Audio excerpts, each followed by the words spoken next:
Without the power of God, without His enablement, we cannot do the will of God. We cannot serve God. We cannot lead a life pleasing to God without His power. ಹೇಗೆ ಆ ಶಕ್ತಿಯನ್ನು ಇಂದು ನಾವು ಹೊಂದ್ಕೊಳ್ಳಿಕ್ಕಾಗ್ತದೆ? There is a easy way, simple way, a definite way God has made to all of us to receive that power. ಆ ಶಕ್ತಿಯನ್ನು ಹೊಂದ್ಕೊಳ್ಳಿಕ್ಕೆ ದೇವರು ತುಂಬ ಸರಳವಾದ, ಸುಲಭವಾದ, ಒಂದು ಗ್ಯಾರಂಟಿ ಇರ್ತಕ್ಕಂಥ ಒಂದು ದಾರಿಯನ್ನು ದೇವರು ನಮಗೆ ಮಾಡಿದ್ದಾರೆ. ಅದೇನು ಅಂದರೆ, through his word, through the gospel, ಶುಭ ಸಂದೇಶದ ಮುಖಾಂತರ, ಅವರ ವಾಕ್ಯದ ಮುಖಾಂತರ. ದೇವರ ವಾಕ್ಯಕ್ಕೆ ನಾವು ಹೃದಯವನ್ನು ಓಪನ್ ಮಾಡಿ ಇಟ್ಟು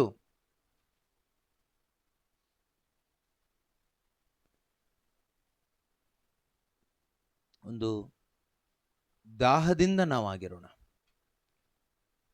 ನಮ್ಮ ಹೃದಯವನ್ನು ಓಪನ್ ಮಾಡಿಡೋಣ. ನಮ್ಮ ಹೃದಯದಲ್ಲಿ ದಾಹ ಇರಲಿ. ಖಂಡಿತವಾಗಲೂ ದೇವರು ನಮಗೆ ಬೇಕಾದಂಥ ಥಾಟ್ಸ್, ಆಲೋಚನೆಗಳನ್ನು ನಮ್ಮ ಹೃದಯದಲ್ಲಿ ಅವರು ನೀಡ್ತಾರೆ. ಆಗ ನಮಗದು ರಿಸೀವ್ ಮಾಡಲಿಕ್ಕೆ ಈಸಿ ಆಗುತ್ತೆ.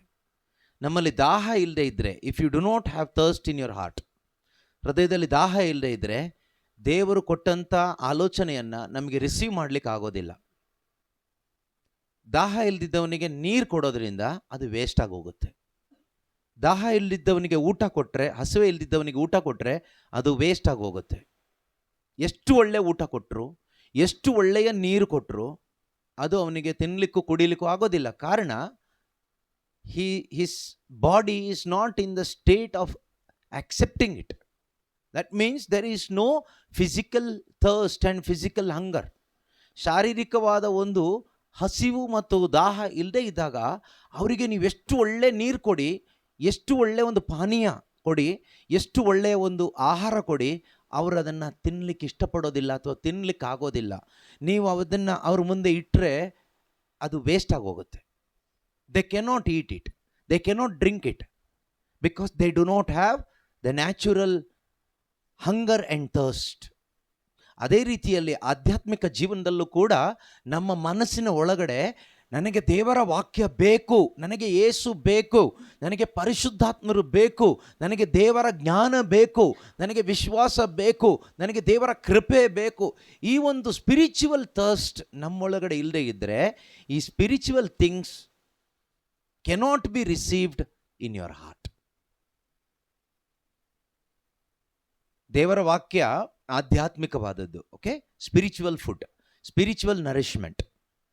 ದೇವರ ವಾಕ್ಯ ಆತ್ಮದ ಆಹಾರ ಅಥವಾ ಆತ್ಮಿಕ ಜೀವನಕ್ಕೆ ಬೇಕಾದಂತಹ ಆತ್ಮಿಕವಾದ ಆಹಾರವಾಗಿದೆ.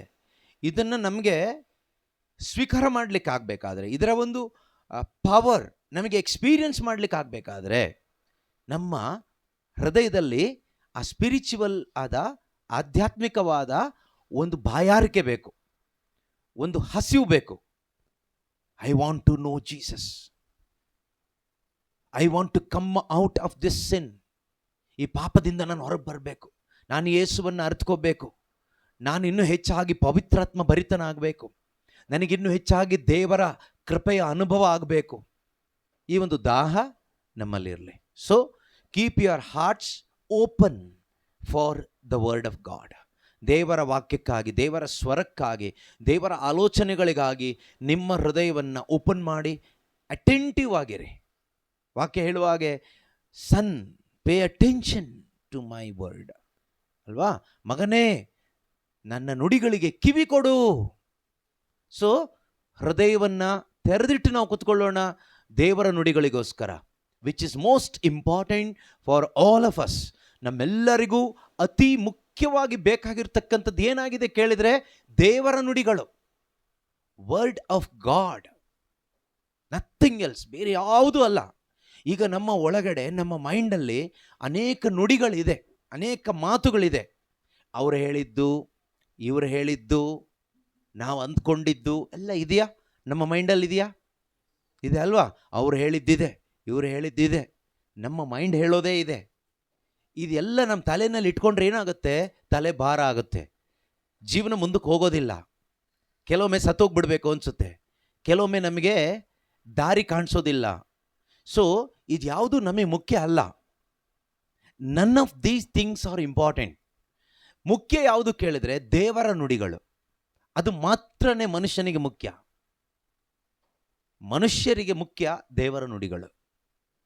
For every human being word of god is important. Word of god must be the priority of every human being. ಪ್ರತಿಯೊಬ್ಬ ಮನುಷ್ಯನ ಆದ್ಯತೆ ದೇವರ ವಾಕ್ಯ ಆಗಿರಬೇಕು. ಆದ್ಯತೆ ಅಂದರೆ ದಿನ ಪ್ರಾರಂಭ ಮಾಡುವಾಗ ಬೈಬಲ್ ಓದೋದಲ್ಲ ನಾನು ಹೇಳ್ತಾ ಇರೋದು. Whatever you do or in everything you are doing, God's word must be the priority. ನೀನು ಮಾಡುವ ಪ್ರತಿಯೊಂದು ಕಾರ್ಯದಲ್ಲೂ, ಪ್ರತಿಯೊಂದು ತೀರ್ಮಾನಗಳಲ್ಲೂ, ಪ್ರತಿಯೊಂದು ಆಲೋಚನೆಗಳಲ್ಲೂ, ಪ್ರತಿಯೊಂದು ಪ್ರಾರ್ಥನೆಗಳಲ್ಲೂ ದೇವರ ವಾಕ್ಯ ಮೊದಲು ಇರಬೇಕು. ಬೆಳಗ್ಗೆ ಎದ್ದ ತಕ್ಷಣ ದೇವರ ವಾಕ್ಯ ಓದೋದಲ್ಲ. God's word must be the priority of our entire life, the whole day. ದಿನ ಪೂರ್ತಿ ಪ್ರಾರಂಭದಿಂದ ಕೊನೆ ತನಕ ಎಲ್ಲ ದಿವಸನೂ ಯಾವಾಗಲೂ ಜೀವನದ ಪ್ರಯಾರಿಟಿ ದೇವರ ವಾಕ್ಯ ಆಗಿರಬೇಕು. ಸೊ ಹಾಗೆ ಆಗಬೇಕಾದ್ರೆ ಅಷ್ಟು ಸುಲಭಕ್ಕಾಗಲ್ಲ. ನಾನು ಹೇಳಿದ ತಕ್ಷಣ ಅದಾಗುತ್ತೆ ಅಂತ ನಾನು ಅಂದ್ಕೊಳ್ಳೋದಿಲ್ಲ, ನೀವು ಅಂದ್ಕೋಬೇಡಿ. ಯಾಕೆಂದರೆ ಅದಕ್ಕೆ ಎಕ್ಸಾಂಪಲ್ಸ್ ನಾವು ಇದನ್ನು ಎಷ್ಟೋ ಸರಿ ಹೇಳಿದ್ದೀವಿ. ಆದರೂ ಕೂಡ ನಾವು ಹೇಳಿದ್ರು, ನಾವು ಕೇಳಿಸ್ಕೊಂಡಿದ್ರು, ನಮಗದನ್ನು ಕಾರ್ಯರೂಪದಲ್ಲಿ ತರಲಿಕ್ಕೆ ಆಗ್ತಾ ಇದೆಯಾ? ಕಾರ್ಯರೂಪದಲ್ಲಿ ಮಾಡಲಿಕ್ಕೆ ಆಗ್ತಾ ಇದೆಯಾ? ಆಗ್ತಾ ಇಲ್ಲ.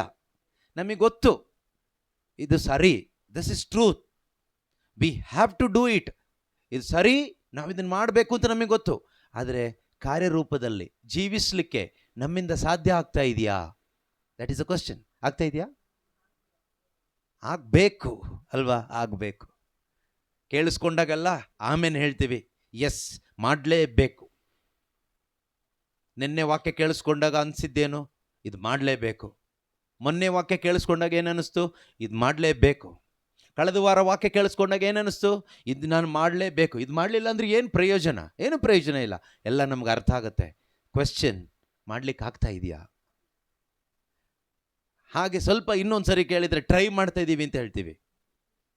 ಸೊ ಮಾಡಲಿಕ್ಕೆ ಆಗಬೇಕಾದ್ರೆ ಏನು ಮಾಡಬೇಕು? ಮನಸ್ಸೆಲ್ಲ ಇದೆ, ಆದರೂ ಆಗ್ತಾ ಇಲ್ಲ. ಸಾಯೋ ತನಕ ಮನಸ್ಸು ಮಾಡ್ಕೊಂಡೇ ಇರ್ತೀರಿ, ಆದರೂ ಎಕ್ಸಿಕ್ಯೂಟ್ ಮಾಡಲಿಕ್ಕೆ ಆಗೋದಿಲ್ಲ. ಮಾಡಬೇಕು ಹೌದು, ಆದರೆ ಮಾಡಲಿಕ್ಕೆ ಆಗ್ತಾ ಇಲ್ಲ ಅಲ್ವಾ? ಸೊ ಮಾಡಬೇಕಾದ್ರೆ ನಮಗೆ ಪವರ್ ಬೇಕು. We need power. We need the power of God to do the will of God. If you want to give priority to God's word, you need power of God to do that. With your willpower, you cannot do it. ನಿನ್ನ willpower ಇದೆ, ನಮಗೆಲ್ರಿಗೂ willpower ದೇವರು ಕೊಟ್ಟಿದ್ದಾರೆ. With this willpower you cannot do the will of God. ನಮ್ಮ ವಿಲ್ ಪವರಿಂದ ದೇವರ ವಿಲ್ಲನ್ನು, ದೇವರ ಚಿತ್ತವನ್ನು ಮಾಡಲಿಕ್ಕೆ ನಮಗೆ ಯಾರಿಗೂ ಆಗಲ್ಲ. ನಮಗೆ ಎಷ್ಟೋ ಜನಕ್ಕೆ ವಿಲ್ ಪವರ್ ತುಂಬ ಸ್ಟ್ರಾಂಗ್ ಆಗಿದೆ. ಇದೆಯೋ ಇಲ್ವೋ? ಕೆಲವರಲ್ಲಿ ವೀಕ್ ಇರುತ್ತೆ, ಕೆಲವರು ಸ್ಟ್ರಾಂಗ್ ಇರುತ್ತೆ, ಕೆಲವರು ಸ್ಟೇಬಲ್ ಇರುತ್ತೆ, ಕೆಲವರು ಅನ್ಸ್ಟೇಬಲ್ ಇರುತ್ತೆ. But we all have will and power. Will power ಇದೆ ನಮಗೆಲ್ರಿಗೂ. ನಮ್ಮದೇ ಆದ ಒಂದು ಸ್ವನಿಯಂತ್ರಣ ಶಕ್ತಿ ನಮ್ಮೊಳಗಡೆ ಇದೆ. ಇಲ್ಲದೆ ಇದ್ದಿದ್ರೆ ಎಷ್ಟೋ ಬಾರಿ ಕೆಲವರಿಗೆ ನಾವು ಆತ್ಮಹತ್ಯೆ ಮಾಡ್ಕೊಂಡು ಸಾಯಬೇಕು ಅಂತ ನಿಮಗೆ ಅನಿಸಿರುತ್ತೆ. ಆದರೆ ಬೇಡ, ನಾನು ಸಾಯಬಾರ್ದು, ಯಾಕೆ ಸಾಯಬೇಕು ಅಂತ ನೀವು ರಿಪೆಂಟ್ ಆಗಿರ್ತೀರ. ರಿಪೆಂಟ್ ಅಂದರೆ ಕ್ಷಮೆ ಕೇಳಿ ದೇವ್ರ ಕಡೆ ತಿರುಗಿ, ಅದಲ್ಲ. ನೀವು ಬೇಡ ಅಂತ ಡಿಸೈಡ್ ಮಾಡಿ ವಾಪಸ್ ತಿರುಗಿರ್ತೀರ ಅಲ್ವಾ? ವಿಲ್ ಪವರ್ ಇದೆ. ಕೆಲವು ಟೈಮ್ ನಮ್ಮ ಜೀವನದಲ್ಲಿ ಪಾಪ ಮಾಡಲಿಕ್ಕೆ, ತಪ್ಪು ಮಾಡಲಿಕ್ಕೆ ಅವಕಾಶಗಳು ಸಿಕ್ಕಿರುತ್ತೆ. ಆದರೆ ನಾವೇನು ಮಾಡ್ತೀವಿ? ಬೇಡ, ಇದು ಮಾಡೋದು ಸರಿಯಲ್ಲ, ಜನ ತಪ್ಪು ತಿಳ್ಕೊಳ್ತಾರೆ, ಇದು ಒಳ್ಳೇದಾಗೋದಿಲ್ಲ. ಸೊ ವಿಲ್ ಪವರಿಂದ ನೀವು ಈ ರೀತಿ ಕೆಲವೊಂದನ್ನು ಮಾಡಲಿಕ್ಕೆ, ತಪ್ಪು ಮಾಡಲಿಕ್ಕೆ ಹೋಗಿ ಇದು ಬೇಡ ಎಂದದನ್ನು ನಿರಾಕರಿಸಿ ತಪ್ಪಿಸ್ಕೊಂಡು ಬದುಕ್ತಾ ಇದ್ದೀವೋ ಇಲ್ವೋ? ಆಗುತ್ತೆ. ಬಟ್ ಒನ್ ಥಿಂಗ್, ವಿಲ್ ಪವರಿಂದ ನಿಮಗೆ ಮಾಡ್ಲಿಕ್ಕೆ ಆಗದೆ ಇರೋದೇನು ಗೊತ್ತಾ? ದೇವರ ಚಿತ್ತ ಮಾಡೋಕ್ಕಾಗಲ್ಲ. ಈ ಥರ ಕೆಲವೊಂದನ್ನೆಲ್ಲ ತಡಿಬಹುದಷ್ಟೇ ಬಿಟ್ಟರೆ you cannot prioritise God's word. You cannot give priority to God's word in your life with our willpower. We need the power of God to do the will of God. Without his power we cannot do his will. ದೇವರ ಶಕ್ತಿ ನನ್ನಲ್ಲಿ ಇಲ್ಲದೆ ಇದ್ದರೆ, ನನ್ನ ವಿಲ್ ಪವರ್ಗೆ ದೇವರ ಶಕ್ತಿ ಸಪ್ಲೈ ಆಗಬೇಕು. God will use my will only. ನನ್ನ ಈ ಬ್ರೈನೇ ಯೂಸ್ ಮಾಡ್ತಾರೆ, ನನ್ನ ವಿಲ್ನೇ ಯೂಸ್ ಮಾಡ್ತಾರೆ. ಆದರೆ ಇದ್ರೊಳಗಡೆ ಇರುವ ನನ್ನ ಶಕ್ತಿಯಿಂದ ನ್ಯಾಚುರಲ್ ಆದ ಒಂದು ಎಬಿಲಿಟಿ ದೇವರು ಆಲ್ರೆಡಿ ಬೈ ಡಿಫಾಲ್ಟ್ ಎಲ್ಲ ಮನುಷ್ಯನಿಗೂ ಕೊಟ್ಟಿದ್ದಾರೆ. With that we cannot, but we need some supernatural supply of the power. ದೇವರ ಶಕ್ತಿ ಬೇಕು. ಅದರಿಂದನೇ ಸುಮಾರು 3.5 ವರ್ಷಗಳು 12 ಮಂದಿ ಅಪೊಸ್ತಲರು ಯೇಸು ಕ್ರಿಸ್ತನ ಜೊತೆಯಲ್ಲೇ ಇದ್ದರು. ಅವರು ಸಾಧಾರಣವಾದ ಒಬ್ಬ ಮನುಷ್ಯನ ಜೊತೆಯಲ್ಲೇ ಇದ್ದಿದ್ದು. Son of God, god himself, ದೇವರೇ ನರನಾಗಿ ಭೂಮಿಯಲ್ಲಿ ನಡೆದರು. ದೊಡ್ಡ ಅದ್ಭುತ ಅದು. ನಮಗದು ಊಹಿಸ್ಲಿಕ್ಕೂ ಕೂಡ ಇವತ್ತಿಗೆ ಸಾಧ್ಯ ಆಗೋದಿಲ್ಲ. ದೇವರು ಭೂಮಿ ಮೇಲೆ ಮನುಷ್ಯನಾಗಿ ನಡೆದಾಡಿದರು ಮನುಷ್ಯನ ಜೊತೆಯಲ್ಲಿ. ಅಂದರೆ unimaginable, but it is true. It's happened, ನಡೆದಿದೆ. ಅದೊಂದು ದೊಡ್ಡ ಅದ್ಭುತ. ದೇವರಿ ಭೂಮಿಯಲ್ಲಿ ನಡೆದಾಡಿರೋದು 33 ವರ್ಷಗಳು, 33.5 ವರ್ಷ ನಮ್ಮಂಥ ಸಾಧಾರಣ ಒಂದು ಮನುಷ್ಯ ಶರೀರದಲ್ಲಿ ಸರ್ವಶಕ್ತನಾಗ ಕಣ್ಣಿಗೆ ಕಾಣದೇ ಇರತಕ್ಕಂಥ ಆ ದೇವರು ನಡೆದಾಡಿದ್ದಾರೆ ಅಂದರೆ ಇಮ್ಯಾಜಿನ್ ಮಾಡಿ. ಇದೆಲ್ಲ ಧ್ಯಾನ ಮಾಡಬೇಕು ನೀವು, ಆಯಿತಾ? So what A wonder it is, god of wonders. Okay, so ಆ ದೇವರು ಮನುಷ್ಯನಾಗಿ ಭೂಮಿ ಮೇಲೆ ಜೀವಿಸಿದಾಗ ಆ ದೇವರ ಜೊತೆಗೆ ನಡೀಲಿಕ್ಕೆ ಕೆಲವು ಮನುಷ್ಯನಿಗೆ ಚಾನ್ಸ್ ಕೊಟ್ಟರು ದೇವರು. ನಿಜವಾಗ್ಲೂ ಭಾಗ್ಯವಂತರವರು. 12 ಜನ ಅಪೊಸ್ತಲರು ಹಗಲು ರಾತ್ರಿ 3.5 ವರ್ಷ ಯೇಸುವಿನ ಜೊತೆಯಲ್ಲಿ ನಿರಂತರವಾಗಿ ನಡೆದಾಡಿದರು. ಅದಕ್ಕಿಂತ ಬ್ಲೆಸ್ಡ್ ಅಂದರೆ ನಮ್ಮ ಸೈಂಟ್ ಜೋಸೆಫ್ ಮತ್ತು ಮದರ್ ಮೇರಿ. ಅವರಷ್ಟು ಹೈಯೆಸ್ಟ್ ಬ್ಲೆಸ್ಸಿಂಗಿಗೆ ಯಾರಿಗೂ ಬರೋಕ್ಕಾಗಲ್ಲ ಬಿಡಿ. ಯಾಕೆಂದರೆ ದೇವರ ಜೊತೆಗೆ 33 ವರ್ಷನೂ ನಡೆದಾಡಿದರು ಅವರು. ಅಮೇಝಿಂಗ್. ಶಿಷ್ಯರು ನಡೆದಾಡಿದ್ದು 3.5 ವರ್ಷ ಬಿಡಿ. That is also something great. ನನ್ನ ಪಾಯಿಂಟ್ ಅದಲ್ಲ. 3.5 ವರ್ಷ ಇವರು ನಡೆದಾಡಿದ್ದು ಸಾಧಾರಣ ಒಬ್ಬ ಪ್ರವಾದಿ ಜೊತೆಗಲ್ಲ, ಸಾಧಾರಣ ಒಬ್ಬ ಅಪಸ್ತೋಲನ ಜೊತೆಯಲ್ಲಿ ಅಲ್ಲ, ಸಾಧಾರಣ ಒಬ್ಬ ಮಿಷನರಿ ಜೊತೆಯಲ್ಲಿ ಅಲ್ಲ.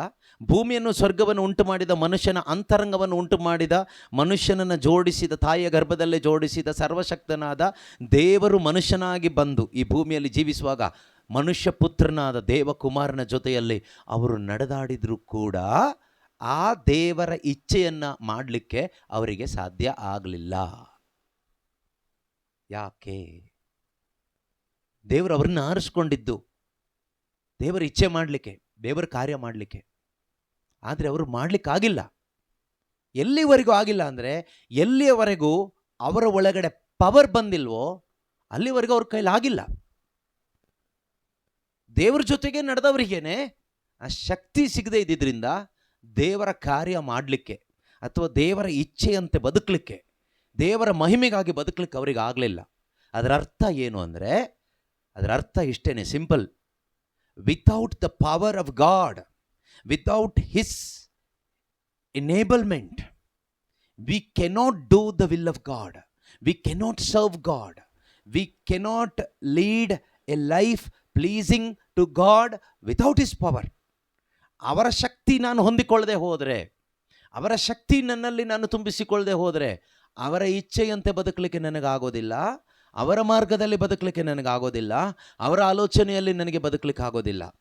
ಸುಮ್ಮನೆ ಇಮ್ಯಾಜಿನೇಷನ್ನಲ್ಲೆಲ್ಲ ಬದುಕ್ಬೋದು, ಹಾಗೆ ಹೀಗೆ ಇರಬಹುದು, ಅದು ಇದು ಅಂತೆಲ್ಲ ಹೇಳ್ಕೊಂಡು. ಸೊ ಈಗ ಆ ಶಕ್ತಿನ ಹೊಂದ್ಕೊಳ್ಳೋದು ಹೇಗೆ? How we can receive that power? That's the question. ಹೇಗೆ ಆ ಶಕ್ತಿಯನ್ನು ಇಂದು ನಾವು ಹೊಂದ್ಕೊಳ್ಳಿಕ್ಕಾಗ್ತದೆ? There is a easy way, simple way, a definite way God has made to all of us to receive that power. ಆ ಶಕ್ತಿಯನ್ನು ಹೊಂದ್ಕೊಳ್ಳಿಕ್ಕೆ ದೇವರು ತುಂಬ ಸರಳವಾದ, ಸುಲಭವಾದ, ಒಂದು ಗ್ಯಾರಂಟಿ ಇರ್ತಕ್ಕಂಥ ಒಂದು ದಾರಿಯನ್ನು ದೇವರು ನಮಗೆ ಮಾಡಿದ್ದಾರೆ. ಅದೇನು ಅಂದರೆ, through his word, through the gospel, ಶುಭ ಸಂದೇಶದ ಮುಖಾಂತರ ಅವರ ವಾಕ್ಯದ ಮುಖಾಂತರ ನಮಗೇನು ಸಪ್ಲೈ ಆಗುತ್ತೆ? Through the word of God we can experience the power of God. Romans chapter 1 verse 16, ರೋಮನ್ರಿಗೆ ಬರೆದ ಪತ್ರಿಕೆ ಅಧ್ಯಾಯ 1 ವಾಕ್ಯ 16ರಲ್ಲಿ ನಾವು ಓದ್ತೀವಿ. ರೋಮನ್ರಿಗೆ ಬರೆದ ಪತ್ರಿಕೆ ಅಧ್ಯಾಯ 1 ವಚನ 16, ರೋಮನ್ಸ್ 1:16. ಶುಭ ಸಂದೇಶದ ವಿಷಯದಲ್ಲಿ ನಾನು ನಾಚಿಕೆ ಪಡುವವನೇ ಅಲ್ಲ, ಯಹೂದ್ಯರನ್ನು ಮೊದಲುಗೊಂಡು ಇತರರಿಗೂ ವಿಶ್ವಾಸಿಸುವ, ಯೇಸು ಕ್ರಿಸ್ತನಲ್ಲಿ ವಿಶ್ವಾಸ ಇಟ್ಟಿರುವ ಪ್ರತಿಯೊಬ್ಬರಿಗೂ ಈ ಶುಭ ಸಂದೇಶವು ಜೀವೋದ್ಧಾರವನ್ನು ತರುವ ದೇವರ ಶಕ್ತಿಯಾಗಿದೆ. Gospel is the power of God unto salvation. See, ರಕ್ಷಣೆಯ ದಾರಿಯಲ್ಲಿ ಹೋಗಲಿಕ್ಕೆ ಬೇಕಾದ ಶಕ್ತಿ ನಮಗೆ ಸಪ್ಲೈ ಆಗೋದೇ ಗಾಸ್ಪೆಲ್ಲಿಂದ, ಶುಭ ಸಂದೇಶದಿಂದ. ಬೇರೆ ಯಾರಿಂದನೂ ಆಗೋದಿಲ್ಲ, ಬೇರೆ ಯಾವುದರಿಂದನೂ ಆಗೋದಿಲ್ಲ. ರಕ್ಷಣೆಯ ದಾರಿಯಲ್ಲಿ 2 ದಾರಿ ಇದೆ, ಒಂದು ವಿನಾಶದ ದಾರಿ, ಇನ್ನೊಂದು ರಕ್ಷಣೆಯ ದಾರಿ. ವಿನಾಶದ ದಾರಿ ಯಾವುದು ಕೇಳಿದರೆ ಲೋಕದ ದಾರಿ. ರಕ್ಷಣೆಯ ದಾರಿ ಯಾವುದು ಕೇಳಿದರೆ ಕ್ರಿಸ್ತನ ದಾರಿ, ಯೇಸುವಿನ ದಾರಿ. ಅದರಿಂದ Christianity is not A religion, it is A way of life, eternal life.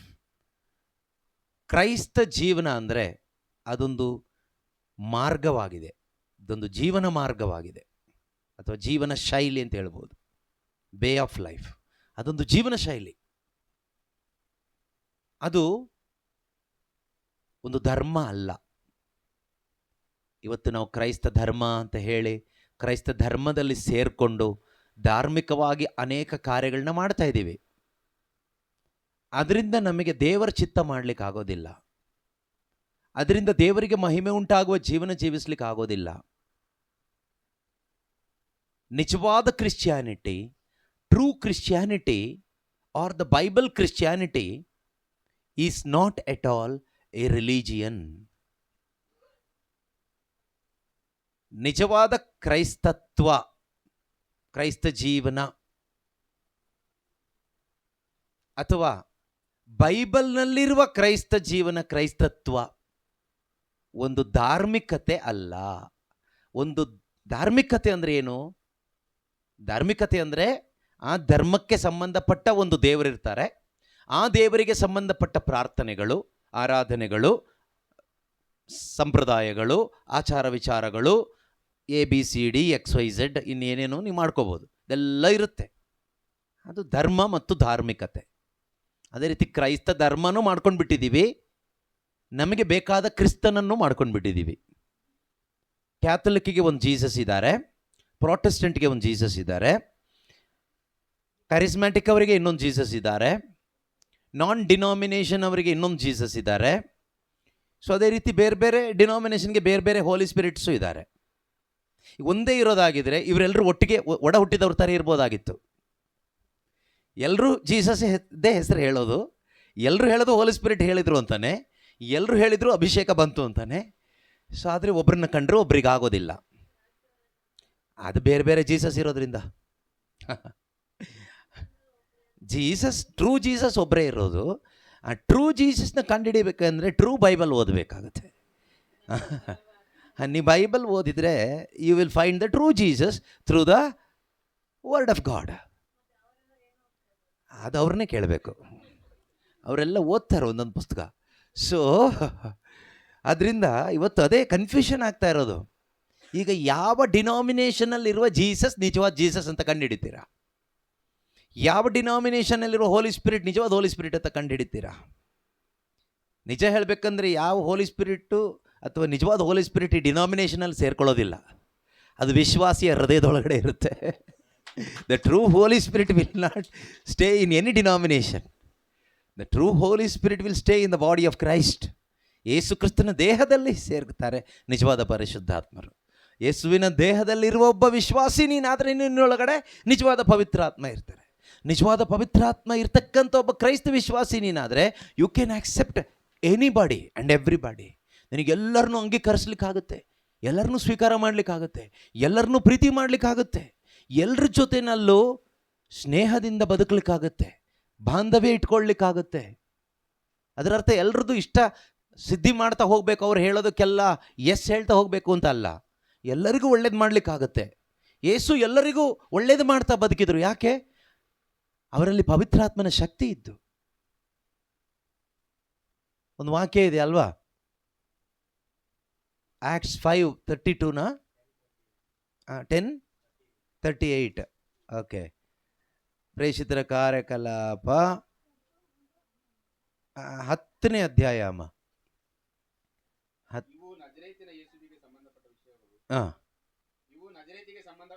ಸಂಬಂಧಪಟ್ಟ ವಿಷಯಗಳು. ಸ್ನಾನ ದೀಕ್ಷೆಯನ್ನು ಮಾಡಿಸಿಕೊಳ್ಳಬೇಕೆಂದು ಯೋಹಾನನು ಬೋಧಿಸಿದ ನಂತರ ಯೇಸು ತಮ್ಮ ಸೇವಾ ವೃತ್ತಿಯನ್ನು ಗಲಿಲಾಯದಲ್ಲಿ ಪ್ರಾರಂಭಿಸಿದರು. ಅವರು ಪವಿತ್ರಾತ್ಮರಿಂದಲೂ ದೈವ ಶಕ್ತಿಯಿಂದಲೂ ಅಭಿಷಿಕ್ತರಾಗಿದ್ದರು. ದೇವರು ತಮ್ಮನ್ನು ಇರುವುದರಿಂದ ಅವರು ಎಲ್ಲೆಡೆಯಲ್ಲೂ ಒಳಿತನ್ನು ಮಾಡುತ್ತಾ ಏನು ಮಾಡುತ್ತಾ? ಎಲ್ಲೆಡೆಯಲ್ಲೂ ಒಳಿತನ್ನು ಮಾಡ್ತಾ ಇದ್ರಂತೆ. ಎಲ್ಲೆಡೆಯಲ್ಲೂ ಒಳಿತನ್ನು ಮಾಡುತ್ತಾ ಪಿಶಾಚಿ ಪೀಡಿತರನ್ನು ಸ್ವಸ್ಥಪಡಿಸುತ್ತಾ ಸಂಚರಿಸಿದರು. How he went about doing good. He went about doing good everywhere. How God anointed Jesus of Nazareth with the Holy Spirit and with power. See, ದೇವರು ನಜರೇತಿನ ಯೇಸುವನ್ನು ಪವಿತ್ರಾತ್ಮನಿಂದಲೂ ಶಕ್ತಿಯಿಂದಲೂ ತುಂಬಿಸಿದರು. ನಿಜವಾದ ಪವಿತ್ರಾತ್ಮನಿಂದ ಅವರು ಶಕ್ತಿ ಪಡ್ಕೊಂಡಿದ್ದರಿಂದ ಅವರು ಹೋದಲ್ಲೆಲ್ಲ ಒಳಿತನ್ನು ಮಾಡುತ್ತಾ ಅವರು ಸಂಚರಿಸಿದರು. Irrespective of caste, creed and religion, he was doing good. Wherever he went, he was doing good. ಆ ಗುಡ್ ಅನ್ನೋದು ಥ್ರೂ ಹಿಸ್ ಮಿನಿಸ್ಟ್ರಿ ಅದನ್ನು ಅವರು ವ್ಯಕ್ತಪಡಿಸಿದರು. Healing and deliverance, doing good and healing all who were oppressed by the devil, for God was with him. ನಿಜವಾದೊಬ್ಬ ಕ್ರೈಸ್ತ ವಿಶ್ವಾಸಿ ನಾವಾಗಿದ್ದರೆ ಖಂಡಿತವಾಗಲೂ ನಿಜವಾದ ಪವಿತ್ರಾತ್ಮರು ನಮ್ಮಲ್ಲಿರ್ತಾರೆ. ನಿಜವಾದ ಪವಿತ್ರಾತ್ಮರಿರುವ ನಿಜವಾದ ಕ್ರೈಸ್ತ ವಿಶ್ವಾಸಿ ನಾವಾದರೆ you will do good everywhere. ಅದಕ್ಕೆ ಪರ್ಟಿಕ್ಯುಲರ್ ಜಾಗ ಏನಿಲ್ಲ. ಗುಡ್ ಒಳ್ಳೇದು ಮಾಡಲಿಕ್ಕೆ ನಿಮಗೆ ಒಳ್ಳೆಯವರೇ ಸಿಗಬೇಕು ಅಂತ ಏನಿಲ್ಲ. ಒಳ್ಳೇದು ಮಾಡಲಿಕ್ಕೆ ನಿಮಗೆ ಕ್ರಿಶ್ಚಿಯನ್ಸೇ ಸಿಗಬೇಕು ಅಂತ ಏನಿಲ್ಲ. ಒಳ್ಳೇದು ಮಾಡಲಿಕ್ಕೆ ಫ್ಯಾಮಿಲಿ ಮೆಂಬರ್ಸೇ ಸಿಗಬೇಕು ಅಂತ ಏನಿಲ್ಲ. ಒಳ್ಳೇದು ಮಾಡಲಿಕ್ಕೆ ಯಾರೂ ಆಗ್ಬೋದು. You can do good to anybody, any time, irrespective of relationships, caste, creed, language, denomination, colour, gender. You can do good. ಆದರೆ ಇವತ್ತು ನಮಗೆ ಒಬ್ರಿಗೆ ಒಳ್ಳೇದು ಮಾಡಲಿಕ್ಕೆ ನಾವೇನೆಲ್ಲ ಲೆಕ್ಕಾಚಾರ ಮಾಡ್ತೀವಿ ಅಲ್ವಾ? ಎಲ್ಲ ಲೆಕ್ಕಾಚಾರ ಮಾಡ್ತೀವಿ. ಕಾರಣ ಏನು ಅಂದರೆ, ಕಾರಣ ಇಷ್ಟೇ, ನಿಜವಾದ ದೇವರ ಆತ್ಮ ಇಲ್ಲ. ನಿಜವಾದ ಪರಿಶುದ್ಧಾತ್ಮರಿದ್ದರೆ ನಮ್ಮಲ್ಲಿ ಯಾವುದೇ ಡಿಸ್ಕ್ರಿಮಿನೇಷನ್ ಬರೋದಿಲ್ಲ. ಯೇಸು ಕ್ರಿಸ್ತರಲ್ಲಿದ್ದ ಅದೇ ಪರಿಶುದ್ಧಾತ್ಮರನ್ನೇ ದೇವರು ವಿಶ್ವಾಸಿಯ ಹೃದಯಗಳಿಗೆ ಕಳಿಸ್ಕೊಟ್ಟಿದ್ದು. ಗಲಾತ್ಯದವರಿಗೆ ಬರೆದ ಪತ್ರಿಕೆಯಲ್ಲಿ ನಾವು ಓದ್ತೀವಿ, ತಮ್ಮ ಪುತ್ರನ ಆತ್ಮವನ್ನೇ ನಮ್ಮ ಹೃದಯಗಳಿಗೆ ಕಳಿಸ್ಕೊಟ್ಟಿದ್ದಾರಂತೆ. ಗಲಾತ್ಯ 4:6 ವಾಕ್ಯ ಹೇಳುತ್ತೆ ಏನಂತ? ಗಲೇಷಿಯನ್ಸ್ 4:6, ನೀವು ದೇವರ ಮಕ್ಕಳಾಗಿರುವುದರಿಂದಲೇ ಅಪ್ಪ ತಂದೆ ಎಂದು ಕರೆಯುವ ತಮ್ಮ ಪುತ್ರನ ಆತ್ಮವನ್ನು ದೇವರು ದೇವರು ನಮ್ಮ ಹೃದಯಗಳಿಗೆ ಕಳಿಸಿರುವ ಆತ್ಮ ಪುತ್ರನ ಆತ್ಮ. ಅಪ್ಪ ತಂದೆ ಎಂದು ಕರೆಯುವ ತಮ್ಮ ಏಕೈಕ ಪುತ್ರನಾದ ಯೇಸು ಕ್ರಿಸ್ತನ ಆತ್ಮವನ್ನೇ ದೇವರು ನಮಗೆ ಕಳಿಸ್ಕೊಟ್ಟಿರೋದು. ಈಗ ಅದೇ ಆತ್ಮ ಆದರೆ ನಮ್ಮಲ್ಲಿ ಯಾವ ಸ್ವಭಾವ ಇರುತ್ತೆ? ಯೇಸುವಿನ ಸ್ವಭಾವ ಇರುತ್ತೆ. ಯೇಸುವಿನ ಮಾರ್ಗದಲ್ಲಿ ನಾವು ನಡೀತೀವಿ. ನಾವೆಲ್ಲರೂ ಹೇಳ್ಕೊಳ್ತೀವಿ, ಎಲ್ಲರೂ ಕ್ಲೈಮ್ ಮಾಡೋದೇನು ನಮ್ಮಲ್ಲಿ ಹೋಲಿ ಸ್ಪಿರಿಟ್ ಇದ್ದಾರೆ ಅಂತ. ನಮ್ಮಲ್ಲಿ ಇರೋದು ಹೋಲಿ ಸ್ಪಿರಿಟೇ, ಆದರೆ ಅದರ ಹೆಸರೇ ಹೋಲಿ ಸ್ಪಿರಿಟ್.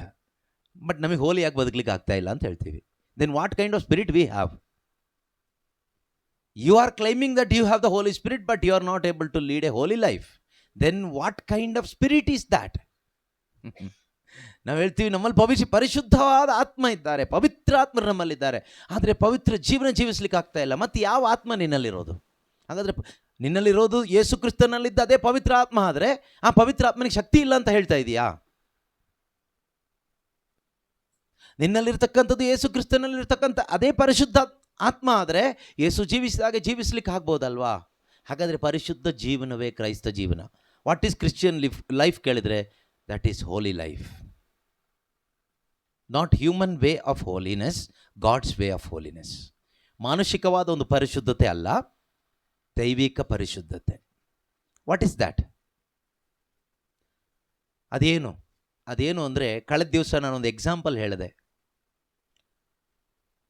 ಒಂದು ಮೀನು, ಜೀವ ಇರತಕ್ಕಂಥ ಮೀನು ನೀರಿನಲ್ಲಿ, ಅದು ನೀರು ಯಾವ ರೀತಿ ಹರಿದು ಹೋಗುತ್ತೋ ಆ ನೀರಿನ ಫ್ಲೋ ಇದೆಯಲ್ವಾ, ಹರಿಯುವಿಕೆ, ಅದಕ್ಕೆ ವಿರುದ್ಧವಾಗಿ ಅದು ಈಜ್ಕೊಂಡು ಹೋಗಲಿಕ್ಕೆ ಸಾಧ್ಯ ಇದೆ. A living fish, live fish can swim against the flow of the water, but A dead fish cannot swim against the flow of the water. It will flow according to the water flow. ಸತ್ತು ಮೀನು ಏನು ಮಾಡುತ್ತೆ? ನೀರು ಯಾವ ಕಡೆ ಹರಿದೋಗುತ್ತೋ ಆ ಕಡೆಗೆ ಅದು ತೇಲ್ಕೊಂಡು ಹೋಗ್ತಾ ಇರುತ್ತೆ. ಜೀವ ಇರೋ ಮೀನಾದರೆ ಅದಕ್ಕೆ ವಿರುದ್ಧವಾಗಿ ಈಜ್ಕೊಂಡು ಅದು ಯಾವ ಕಡೆಗೆ ಹೋಗಬೇಕೋ ಆ ಕಡೆಗೆ ಹೋಗುತ್ತೆ. ನಮ್ಮಲ್ಲಿ ನಿಜವಾದ ಹೋಲಿ ಸ್ಪಿರಿಟ್ ಇದೆಯೋ ಇಲ್ಲೋ ಅಂತ ಇದರಲ್ಲಿ ಟೆಸ್ಟ್ ಮಾಡ್ಬೋದು. ನಮ್ಮಲ್ಲಿ ನಿಜವಾದ ಹೋಲಿ ಸ್ಪಿರಿಟ್ ಇದ್ದರೆ ಲೋಕ ಹೋಗೋ ರೀತಿನಲ್ಲಿ ನೀನು ಹೋಗಲ್ಲ. You cannot follow the flow of this world. ಲೋಕ ಹೇಗೆ, ಕೆಲವರು ಹೇಳ್ತಾರಲ್ವ, ಲೋಕ ಚೇಂಜ್ ಆದಾಗೆ ನಾವು ಚೇಂಜ್ ಆಗಬೇಕು. ಪ್ರಪಂಚ ಚೇಂಜ್ ಆದಾಗೆ ನಾವು ಚೇಂಜ್ ಆಗ್ತಾ ಇರಬೇಕು. ಜನ ಚೇಂಜ್ ಆದಾಗೆ ನಾವು ಚೇಂಜ್ ಆಗ್ತಾ ಇರಬೇಕು. ಸೊಸೈಟಿ ಚೇಂಜ್ ಆದ ಹಾಗೆ ನಾವು ಚೇಂಜ್ ಆಗ್ತಾ ಇರಬೇಕು. ಫ್ಯಾಷನ್ ಚೇಂಜ್ ಆದಾಗೆ ನಾವು ಫ್ಯಾಷನ್ ಚೇಂಜ್ ಮಾಡ್ಕೋಬೇಕು. ಎಲ್ಲ ಫುಡ್ ಸಿಸ್ಟಮ್ ಚೇಂಜ್ ಆದ ಹಾಗೆ ನಾವು ಚೇಂಜ್ ಮಾಡ್ಕೋಬೇಕು. ಹೇರ್ ಸ್ಟೈಲ್ ಚೇಂಜ್ ಮಾಡ್ಕೊಂಡಾಗೆ ಎಲ್ಲರೂ ಹೇರ್ ಸ್ಟೈಲ್ ಚೇಂಜ್ ಮಾಡ್ಕೊಂಡಾಗ ನಾವು ಚೇಂಜ್ ಮಾಡ್ಕೋಬೇಕು.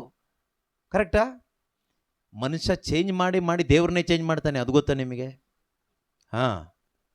ಅದು ಪ್ರಪಂಚದ ಫ್ಲೋ. ಮನುಷ್ಯರು ಎಲ್ಲದನ್ನೂ ಚೇಂಜ್ ಮಾಡ್ತಾರೆ. ಗಂಡನ್ನೇ ಚೇಂಜ್ ಮಾಡೋರಿದ್ದಾರೆ, ಹೆಂಡ್ತಿನ ಚೇಂಜ್ ಮಾಡೋರಿದ್ದಾರೆ, ಅಪ್ಪ ಅಮ್ಮನ ಚೇಂಜ್ ಮಾಡೋ ಮಕ್ಕಳು ಇದ್ದಾರೆ. ಚೇಂಜ್ ಮಾಡೋದಂದ್ರೆ ಬಿಟ್ಟು ನಮಗೆ ಅಪ್ಪ ಅಮ್ಮನ ಡಿಪೆಂಡ್ ಆಗಿ ಬದುಕಬೇಕು, ನಾವು ಇನ್ಮೇಲೆ ಇಂಡಿಪೆಂಡೆಂಟ್ ಆಗಿ ಬದುಕ್ತೀವಿ. ಸೊ ಆ ರೀತಿ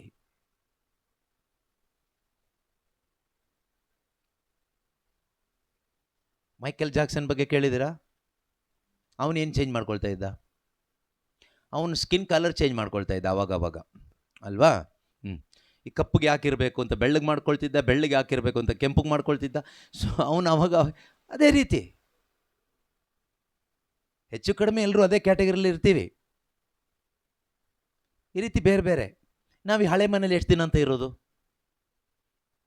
ಮನೆ ಚೇಂಜ್ ಮಾಡಬೇಕು. ಏನು ಚೇಂಜ್ ಮಾಡಬೇಕು? ನೀವು ಯಾವತ್ತಾದರೂ ಹಳೆ ಹೃದಯ ಚೇಂಜ್ ಮಾಡಬೇಕು ಅಂತ ಯೋಚನೆ ಮಾಡಿದ್ದೀರಾ? ಎಷ್ಟು ದಿನ ಈ ಹಳೆಯ ಹೃದಯ, ಹಳೆಯ ಸ್ವಭಾವ ಇಟ್ಕೊಂಡು ಬದುಕೋದು? ಇದರಲ್ಲಿ ಒಂದು ಚೇಂಜಸ್ ಬೇಕು ಅಂತ ಥಿಂಕ್ ಮಾಡಿದ್ದೀರಾ? ಥಿಂಕ್ ಮಾಡೋಕ್ಕೆ ಬಿಡಲ್ಲ. ಈ ಹೆಣಗಳ ಥರ, ಸತ್ಮೀನ್ ಥರ ಹಿಂಗೆ ಪ್ರಪಂಚದ ಫ್ಲೋರ್ನಲ್ಲಿ ಹೋಗ್ತಾ ಇದ್ದರೆ ಈ ಥಿಂಕಿಂಗ್ ಬರಲ್ಲ. ಸ್ವಲ್ಪ ದೇವ್ರ ವಾಕ್ಯ ಎಲ್ಲ ಬೀಳ್ತಾ ಇದ್ರೆ ಆವಾಗ ಸ್ವಲ್ಪ ಜೀವ ಬಂದಂಗೆ ಆಗುತ್ತೆ. ಕೆಲವು ಮೀನಿಗೆ ಸ್ವಲ್ಪ ಅರೆಜೀವ ಹೀಗೆ ಬರುತ್ತಲ್ಲ, ದಬ ದಬ ಹೊಡ್ಕೊಳ್ಳುತ್ತೆ. ಅದು ಈಜಾಗಿ ಟ್ರೈ ಮಾಡುತ್ತೆ, ಆದರೆ ಆಗೋದಿಲ್ಲ, ಕಷ್ಟಪಡುತ್ತೆ. ಹಾಗೆ ಸ್ವಲ್ಪ ಲೈಫ್ ಬರಬೇಕಂದ್ರೆ ವಾಕ್ಯ ಕೇಳ್ತಾ ಪೂರ್ತಿ ಲೈಫ್ ಬರುತ್ತೆ. ಆಯಿತಾ? ಸೊ ಕೇಳಿಸ್ಕೊಳ್ತಾ ಹೌದು, ಎಲ್ಲ ಚೇಂಜ್ ಮಾಡ್ಕೊಂಡು ಏನು ಪ್ರಯೋಜನ? ನಮ್ಮ ಹೃದಯ ಚೇಂಜ್ ಮಾಡ್ಕೋಬೇಕಲ್ವಾ? ಏನು ಚೇಂಜ್ ಮಾಡ್ಕೋಬೇಕು? ಮನೆ ಎಲ್ಲ ಚೇಂಜ್ ಮಾಡ್ಕೋಬೇಕಾಗಿರೋದು. ನೀನು ಎಷ್ಟು ದೊಡ್ಡ ಮನೆ, ಒಳ್ಳೆ ವೈಟ್ ಮನೆಯೊಳಗಡೆ ಕೂತ್ಕೊಂಡು ನಿನ್ನ ಹೃದಯ ಕಪ್ಪುಗಿಟ್ಕೊಂಡು ಕೂತ್ಕೊಂಡ್ರೆ ಏನು ಪ್ರಯೋಜನ ಆಗುತ್ತೆ ಹೇಳು? ಅಲ್ವಾ? ಅದರಿಂದ ನಿನ್ನ ಹೃದಯ ಶುದ್ಧವಾಗಿದ್ದರೆ ನಿನ್ನನ್ನು ತಗೊಂಡೋಗಿ ಹಸು ಮನೇಲಿ ಹಾಕಿದ್ರು ಸಮಾಧಾನವಾಗಿರ್ಬೋದು. ಯೇಸು ಸ್ವಾಮಿ ಹುಟ್ಟಿದ್ದೆಲ್ಲಿ? ಅರಮನೆಯಲ್ಲ, ದನದ ಕೊಟ್ಟಿಗೆಯಲ್ಲಿ. ದನದ ಕೊಟ್ಟಿಗೆಯಲ್ಲಿ ಹುಟ್ಟಿದ್ರು, ಅವ್ರು ಗಲೀಜಾಗಿರಲಿಲ್ಲ, ಶುದ್ಧವಾಗೇ ಇದ್ದರು. ಯಾಕೆಂದರೆ ಅವರ ಹೃದಯ ಶುದ್ಧವಾಗಿತ್ತು. ನಾವು ಹೈಜಿನ್ ಇರತಕ್ಕಂಥ ಒಳ್ಳೆ ಆಸ್ಪತ್ರೆಯಲ್ಲಿ ಹುಟ್ಟಿದ್ರು ಕೂಡ, ಮನೇಲಿ ಹುಟ್ಟಿದ್ರು ಕೂಡ, ನಮ್ಮ ಹೃದಯದಲ್ಲಿ ಹೈಜಿನ್ ಅನ್ನೋದು ಇರೋದಿಲ್ಲ. ಏನು ಪ್ರಯೋಜನ ಆಯ್ತು ಅವಾಗ? ನಾವು ಎಲ್ಲಿ ಹುಟ್ಟಿದ್ರು ಏನು ಪ್ರಯೋಜನ ಆಯಿತು? ಎಲ್ಲಿ ಬದುಕಿ ಏನು ಪ್ರಯೋಜನ ಆಯಿತು?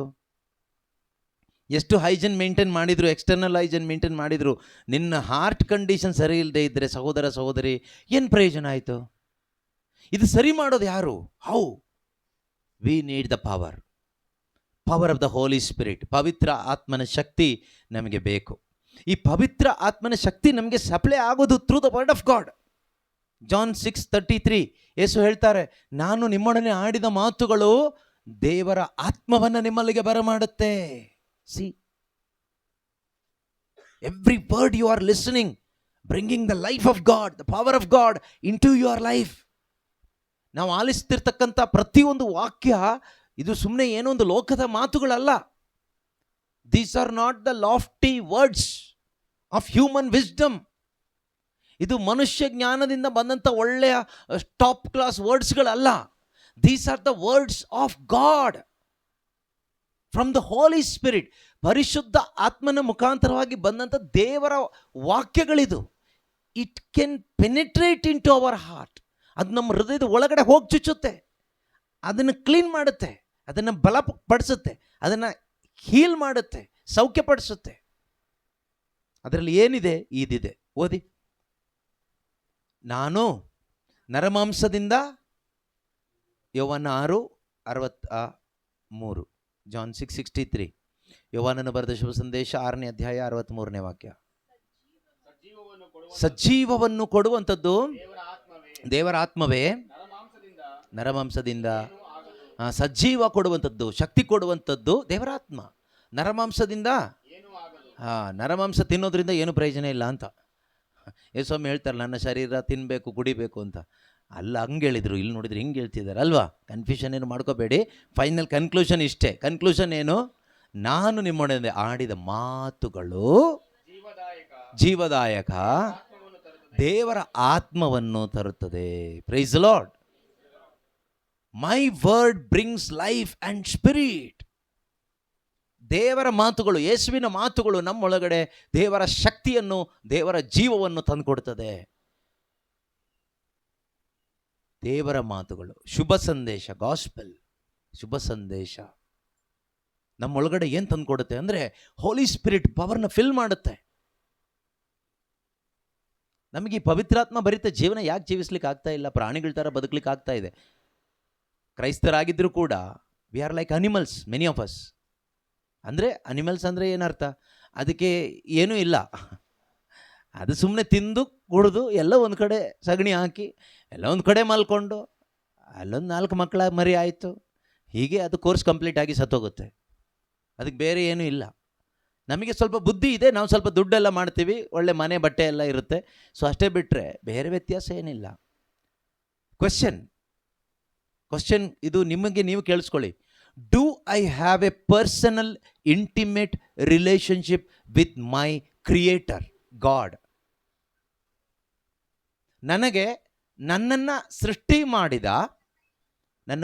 ಮಾಡಿದ ದೇವರ ಜೊತೆಯಲ್ಲಿ, ಸೃಷ್ಟಿಕರ್ತನ ಜೊತೆಯಲ್ಲಿ ಒಂದು ಪ್ರೀತಿಯ ಸಂಬಂಧ ಇದೆಯಾ? Do I have A intimate personal relationship with my God who created me?